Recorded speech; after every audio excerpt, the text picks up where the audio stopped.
What is going on, everybody? Welcome back to Red Seat Radio. My name is Corbin. I was actually going to wait to do one of these videos until we got closer to the deadline, but I figured with everything going on and all the trade rumors out there right now, it wouldn't be a bad idea to get an early trade prediction out of the way. So we do one now. We're probably going to do one closer to the deadline. But in today's video, what I did is I did some research. I looked at potential trade prospects and I came up with a couple of potential trade targets for the Boston Red Sox. So what we're going to do today is we're going to go over those potential trade targets. We're going to talk about how they would fit into this Red Sox team, and we're going to talk about the cost it would take to get them. At the end of it all, I want you guys to let me know which one of these trades you would do, if any, and what trade prospects you're looking at that aren't on this list. But before we get into that, do me a favor, make sure you guys have hit that subscribe button if you haven't already. If you're new here, we talk Red Sox content almost every single day. Also, make sure you guys are hitting the like button on these videos because it helps it out a ton. And if you enjoy this video, share with a friend that you think loves the Red Sox as much as you do. Thank you all very much for clicking on this one.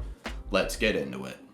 All right, so what I have for you guys are three different trade possibilities for the Boston Red Sox come trade deadline. The first is David Bedner. Now, David Bedner is the closer currently for the Pittsburgh Pirates, who are having a really tough year. They're 1-9 in their last 10 games. They're 10.5 back of first place in their division. They're over 11 games back of a wild card spot in their league, so it's pretty safe to say that they won't be competitive this year, which might make them sellers at the deadline. David Bedner is a really interesting case for the Boston Red Sox. He's having a career year with an ERA of just 1.16, an ERA plus of 3.69, and a FIP of just 1.97. Most importantly, above all those statistics is the fact that this year David Bedner has 11 saves. And those 11 saves weren't all against crappy teams. He had some saves against the Dodgers. He had a save against the Brewers. He can perform against good teams. Imagine where the Red Sox would be if they had a closer that had 11 saves under his belt. Would they be in a higher ranked position standing wise? 100%. We wouldn't even be talking about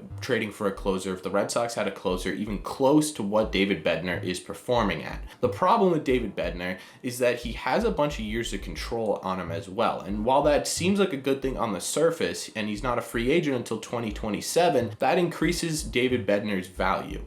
To get David Bedner, a trade package would probably have to include a highly rated positional prospect like Jarren Duran, who's major league ready and can make an immediate impact on the Pittsburgh Pirates. It would also probably have to include a starting pitcher prospect. In my opinion, Brandon Walter is a decent fit because he's close to major league ready, but I don't know where we're going to fit him in, and the Pirates could desperately use some pitching. And what would make this deal even better is that if the Red Sox were able to offload one of their lower performing relievers onto the Pittsburgh Pirates, again, another guy who's MLB ready, who can get into that bullpen and bolster it even a little bit, because as much as Sawamura, a guy like Sawamura hasn't been great for the Red Sox, for the Pirates, it's a breath of fresh air considering what else is in their bullpen. Again, that's a pretty high trade package, but it could possibly happen. The second guy I want to talk about is Scott Barlow. Much like David Bedner, Scott Barlow has been the closer of Kansas City Royals this year. Again, like David Bedner, the Kansas City Royals are not having a great year this year. They're just 22-41 and are only 2 games above the Oakland A's in the standings.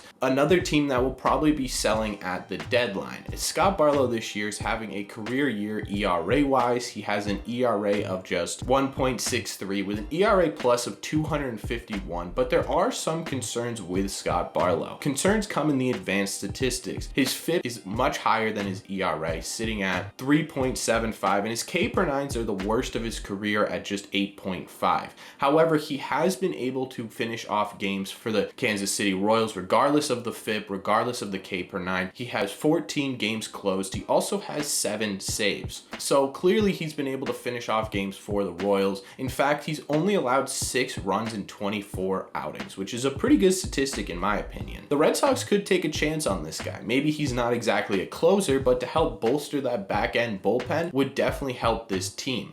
It also wouldn't cost as much as David Bedner because of those advanced statistics, and he has about the same amount of control as David Bedner does. They're both going to be be free agent eligible in 2027. So a trade package for Scott Barlow looks a little bit better than a trade package for David Bedner. A package for Scott Barlow looks something like, in my opinion, you're going to need a pretty decent pitching prospect like Jay Groom, a guy who has potential and who could be an impact player, but hasn't really panned out for the Red Sox completely. And the fact that we have so many guys above him, Jay Groom, in my opinion, makes a lot of sense. The other guy I want to talk about in this trade package is the possibility of putting Jeter Downs in the trade package. Now, Jeter Downs doesn't have a ton of value because of the way he's performed the last 2 years, but he still does have that potential. And right now, the Kansas City Royals are struggling hard with their second base position. They had Nicky Lopez, who's been pretty much a staple for the Cincinnati Royals for a couple of years, but he's struggling hard this year. And their backup, Alberto Mondesi, is hitting just 140. A Jeter Downs type player in the Kansas City Royals system could give them the depth that they need to fill that second base void. Again, this is another opportunity too to dump off one of those lower leverage relievers that we've been struggling with all year, whether that's Sawamura, whether possibly Brazier, maybe even Barnes gets thrown into that mix. It's a possibility to throw in one of those guys to make room for Scott Barlow in the bullpen. The last guy I want to talk about is a little bit of a fun one that isn't super realistic, but I've seen everywhere when people are talking about trade rumors for the Red Sox, so we got to talk about it, right? And that's Josh Bell to the Boston Red Sox. Now, as much as I love Bobby Dahlbeck, he has been struggling at the plate early this year, and the answer seemed to be Franchy Cordero when he came up, but he's cooled down a lot too, and Josh Bell could be an interesting piece to this Red Sox lineup. Now, like I said, is it realistic? I don't know, mostly because you've got Casas in the wings, but Casas got injured this year, making him less and less likely to come up in 2022. He'll probably be on the team in 2023,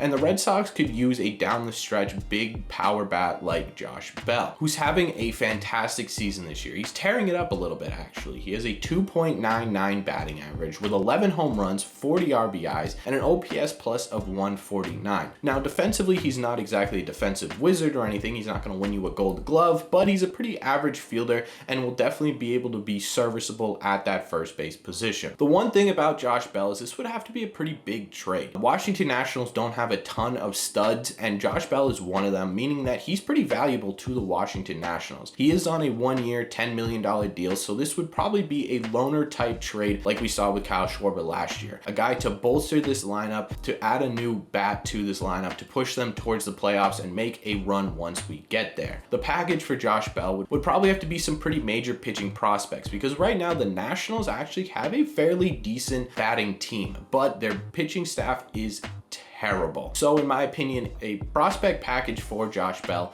would include a guy like Seabold or Winkowski, maybe a couple of those guys, as well as possibly a corner infield type player like Blaze Jordan or Alex Benelis. The good news with this trade is that it's not entirely unrealistic. Because of the way that the Red Sox have been able to bolster their farm system, they can afford to give away a couple of potential major league starters. They can give away a couple of potential major league corner infielders as well and not decimate their system like we've seen in years past. So Josh Bell, while it is kind of outlandish with the way that Bobby's been playing lately, with the way that Franchy's been able to come up in big moments, and the fact that we have Tristan Casas on the way, it's not entirely impossible, and it's definitely something to keep an eye on as we move forward. Let me know what you guys think of all these trades down below. Do you like them? Do you not like them? Is there a guy on here who definitely you think should be a trade prospect for the Boston Red Sox that I did not talk about? Because I'd love to make another video again closer to the deadline about this with some of your suggestions as well, because I want you guys to be involved in these videos too. So let me know all your thoughts on Red Sox trades down below. As always, if you've made it to the end of this video, do me a favor, make sure you guys have hit that subscribe button if you haven't already. You made it to the end, you clearly enjoy the content. We talk Red Sox almost every single day. You might as well hit that button. Also, make sure you guys are hitting the like button if you made it to the end of the video as well. Again, helps out these videos a ton, would mean a lot to me. And on top of that, if you enjoy this video, share with a friend who loves the Red Sox as much as you do, so you too can fight about Red Sox trading prospects. Thank you all very much for clicking on this one, and I will see you in the red seats.